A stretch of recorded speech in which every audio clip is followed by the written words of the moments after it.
suis bien content de ce match. Bonsoir à toutes et à tous, c'est TMK Foot. On se retrouve pour le débrief du match qui vient d'avoir lieu entre Auxerre, l'AGA Auxerre, et le PSG en Ligue 1 pour le compte de la 19e journée de Ligue 1. Victoire du PSG, donc 0 but à 1 pour le PSG. Je suis très content, très content de ce match.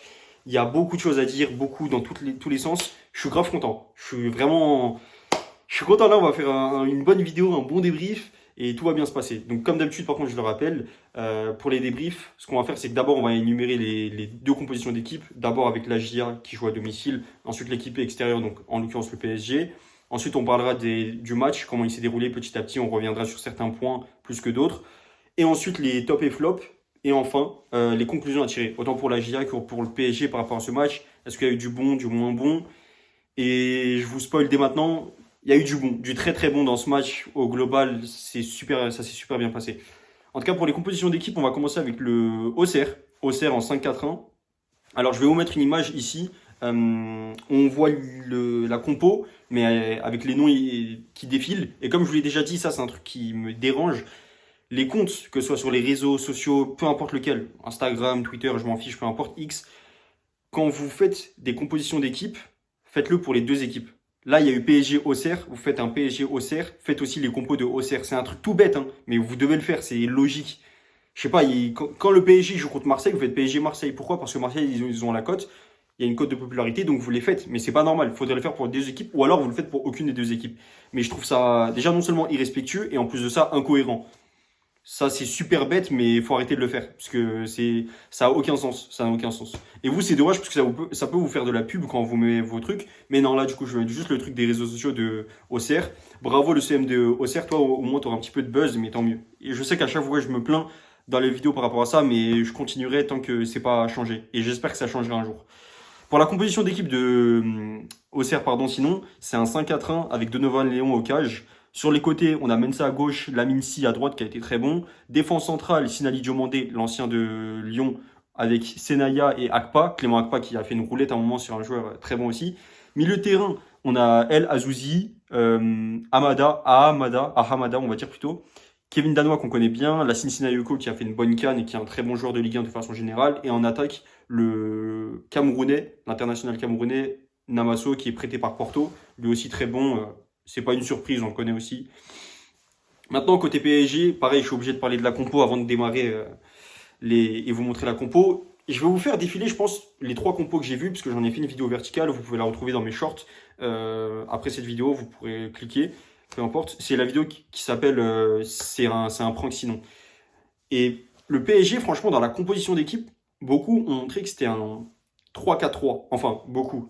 Les trois réseaux les plus connus, médias les plus connus, on va dire, qui montrent ça sur les réseaux. Ils ont montré ça que ce soit ActuFoot, comment il s'appelle, Football ou alors Instant Foot. Les trois, ils ont montré la même chose. Je vous les mets chacune, hein, les unes à la suite des autres. Mais ouais, c'est chelou. Et j'en étais sûr et certain que ça allait pas être ça. Pour moi, ça allait être soit un 4-2-4, soit un 4-2-3-1. Ça aurait été bizarre, mais un 4-2-3-1. Et d'ailleurs, on l'a vu que Ligue 1+, ils ont montré un 4-2-3-1 pour eux parce que ça semblait plus cohérent qu'un 3-4-3 avec ses joueurs.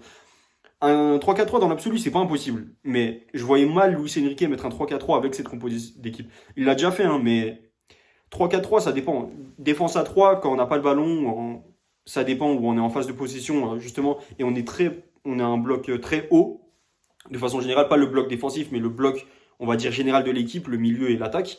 Ok, tu peux te permettre d'être à 3. On le fait très souvent, même à tous les matchs, il n'y a pas de souci. Mais sur la feuille de match comme ça, le faire, ça m'aurait étonné. Donc on l'a vu finalement. Là, c'est ce que je vois en tout cas sur Google quand tu écris tout simplement la compo d'équipe. 4-3-3 du PSG, avec Lucas Chevalier au cage. Sur les côtés, Zahir Emery, Lucas Hernandez. D'ailleurs, c'est étonnant qu'il joue alors qu'en ce moment, il y a des accusations envers lui par rapport à des trucs liés à sa femme, comment il traite certains de ses employés. Ça m'a étonné qu'il joue pour le côté, on va dire, plus mental. Après, est-ce que c'est vrai, c'est faux?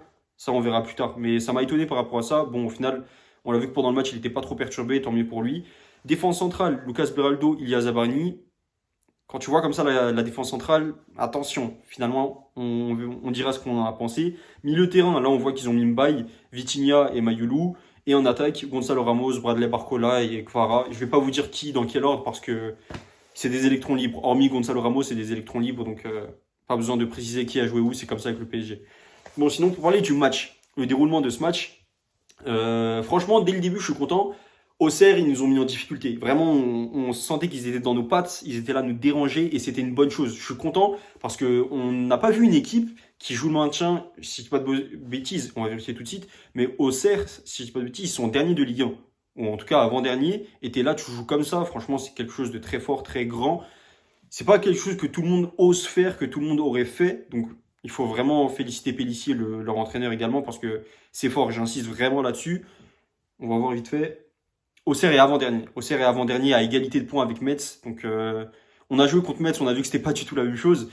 Donc, ouais, là, voir que Auxerre, vous êtes là, vous proposez des choses, vous jouez le jeu à fond, et qu'en plus de ça, vous êtes très dangereux, vous auriez pu gagner ce match. Franchement, le match qui se finisse en 0-0 ou 1-0 pour vous, ça m'aurait pas tant dérangé que ça parce que vous le méritiez.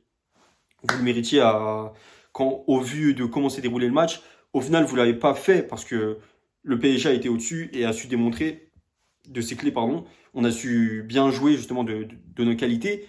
Mais franchement, vous méritiez tout autant de gagner. Vous êtes super fort, vous avez des automatismes, des joueurs justement forts, danois, Namaso, Sinayoko. Il y a qui d'autre là? Je regarde la compo très rapidement. Déjà, ce trio-là, il est ultra fort. Sur les côtés, les latéraux, Mensa et Si. Lamine Si, ouais, c'est une découverte pour moi. Ce joueur, je ne le connaissais pas, il est super fort. Donovan Léon, on ne le présente plus. Le dernier match contre le PSG qu'il avait fait. En tout cas, la saison dernière, le match qu'il avait fait contre le PSG, il a mérité la note de 10 sur 10 dans le journal de l'équipe. C'est pas rien quand même. En défense, tu as aussi Sinali Diomandé, comme je l'ai dit. C'est un ancien joueur de Lyon, international ivoirien. C'est pas rien quand même. Tu as vraiment de très bons joueurs et je pense, comme c'est pas déjà arrivé la saison dernière, même s'il y a eu Gaëtan Perrin, je pense que là, soit cet hiver, soit l'été qui arrive, Auxerre, on va vous prendre facile 3-4 de vos joueurs minimum parce que vous avez trop de joueurs bons. Je dis pas nous le PSG quand je dis on va vous prendre des joueurs, mais soit d'autres équipes meilleures que vous en Ligue 1, soit même à l'étranger. Mensa, par exemple, je me demande, pour moi, pourquoi il n'est pas déjà parti ailleurs. C'est un mec qui est ultra fort. Pour moi, c'est forcément sa dernière saison à Auxerre, à part s'il le prolonge et lui augmente son salaire. Parce que le mec, il est trop fort pour jouer le maintien en Ligue 1, je suis désolé. Faut qu'il joue ailleurs. Faut même s'il faut à Lyon, même s'ils sont en difficulté financière, il peut jouer là-bas, il peut jouer à Rennes, il peut jouer à Lille. Enfin, je sais pas, en fonction après des besoins de chacun, mais ce mec, il est ultra fort. Donc, il y a beaucoup de joueurs comme ça qui nous ont choqués dès le début, et on voit en fait une cohésion d'équipe. C'est un truc vraiment, comme j'ai dit, tout le mérite revient aussi à l'entraîneur, pas que, les joueurs aussi, mais une grosse partie revient à l'entraîneur parce que le mec, on voit, il a une attaque, une tactique plutôt mise en place. Il y a des cohérences, il y a un circuit.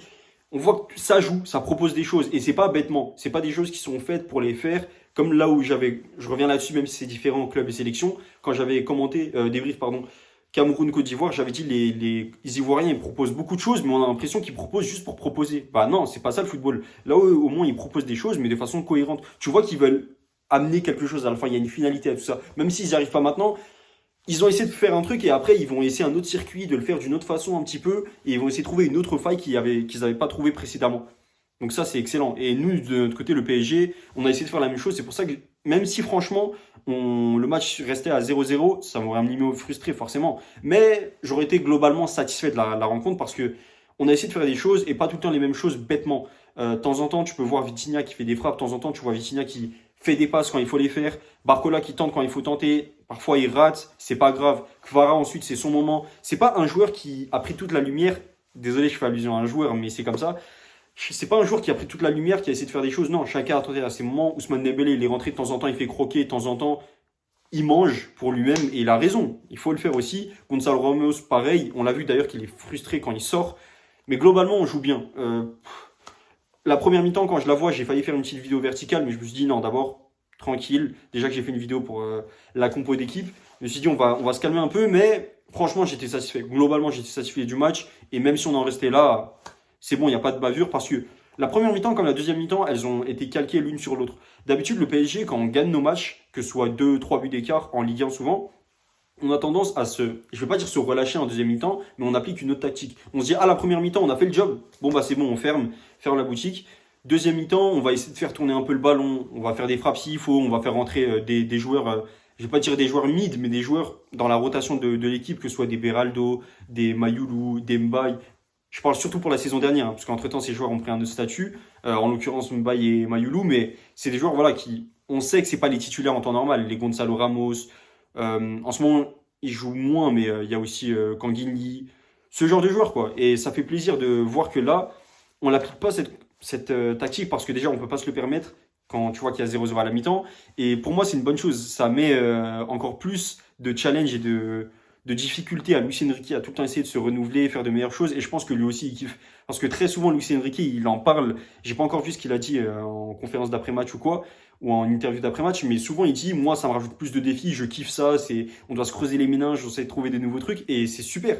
Le mec, il est là, il sait que c'est super difficile, mais il kiffe ça. Et moi, ça me fait encore plus kiffer le fait que Luis Enrique, il kiffe comme ça son match. Et le fait d'être entraîneur au PSG, tu te dis, mais ce mec, il est fou. Ce mec, il veut vraiment tout gagner, il veut tout tuer partout. Mais c'est trop bien, il faut le faire. Il faut vraiment le faire, c'est une bonne chose. Donc là-dessus, il faut que lui, il continue comme ça et que l'effectif, il suive derrière. Parce que tout seul, s'il a l'idée, c'est bien, mais si le staff, si le président, si les supporters, les joueurs eux-mêmes directs, les acteurs principaux, donc ne suivent pas, ça va être compliqué. Là, heureusement, ils suivent aussi derrière, c'est super bien. Gonzalo Ramos, comme je l'ai dit, quand il sort, il est super frustré. Globalement, son match est moyen, un petit peu décevant. C'est pas le pire match qu'il ait fait, tranquille. Mais je suis super content de voir comment il est frustré, parce que ça montre qu'il en veut encore. Et une chose qui est importante quand on va parler du match de Gonzalo Ramos, c'est que pour moi, Gonzalo Ramos, si il avait mis un but et il avait fait la même prestation, j'aurais pas été autant, on va dire, déçu de son match, parce qu'on aurait dit, ok les gars, il rate le match, mais au moins il met un but. C'est ce qu'on demande d'un attaquant, comme dirait le frère de Lukaku. Et c'est ce qu'il aurait fait. Là, malheureusement, il a raté.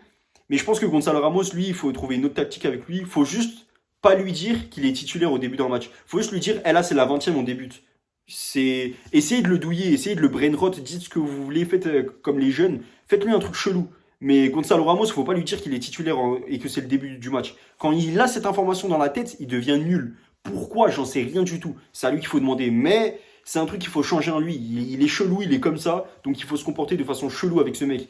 Parce que le mec, je comprends pas. C'est un truc super frustrant avec lui. Quand il démarre un match, il est nul. Quand il est pas, quand il est remplaçant et qu'il rentre en cours de jeu, c'est le meilleur joueur du monde. Il peut te faire 2 buts, 2 passes D, il peut te mettre un doublé, triplé.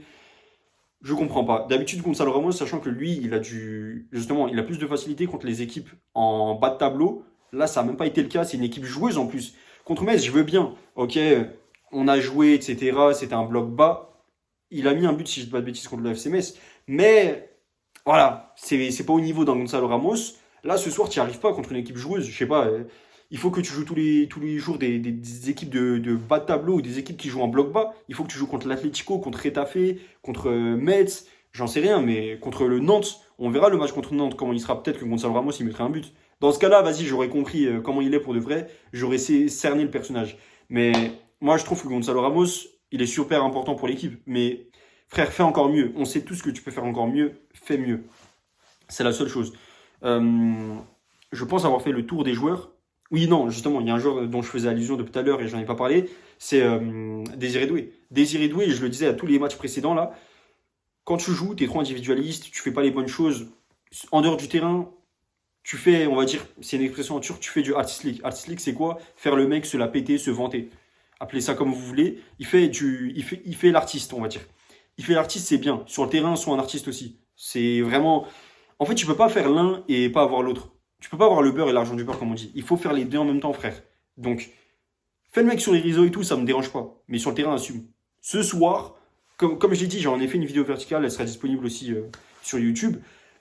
Ce soir, pour moi, il a été meilleur que les matchs précédents. Donc c'est bien, c'est une bonne chose. Ok, par rapport au mois de décembre, par rapport au mois de janvier dans son entièreté jusqu'ici, ok, c'est mieux ce que tu proposes.